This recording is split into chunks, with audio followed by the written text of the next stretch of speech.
মা হঠাৎ এভাবে রিয়েক্ট করলো কেন ঠিক বুঝতে পারছি না। মায়ের মন বুঝতে পারা কি অত সহজ? কিরে, চিনতে পারছিস এটা? এটা তোমার সেই মশলা বাটা নোড়াটা না? তুই যখন ছোট ছিলিস, আমি রান্নাঘরে মশলা বাটলেই যেখানে থাকতিস ছুটে যেতিস, গিয়ে আমাকে জড়িয়ে ধরতিস আর কাঁচা মশলার গন্ধ শুকতিস।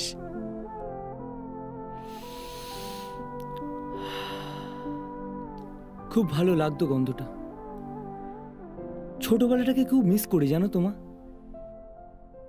ভালোই হলো, পুজোর আগে রায় বেরিয়ে গেছে, বেকসুর খালাস। এখন পুজোর মধ্যে রোজ মায়ের হাতে রান্না খাস আর ছোটবেলায় ফিরে যাস, কেউ আটকাবে না। আচ্ছা ড্যাড, মা দুর্গা 10 হাত নিয়ে চলাফেরা করতে অসুবিধা হয় না? কে জানে। প্রতিটা মায়েরই তো 10 হাত। রান্না করা, বাজার করা, অফিস কাচারি করা, সন্তানের যত্ন নেওয়া, আদর করা, প্রয়োজনে শাসন করা, সব তো 10 হাতে সামলাতে হয়। আচার খাবি?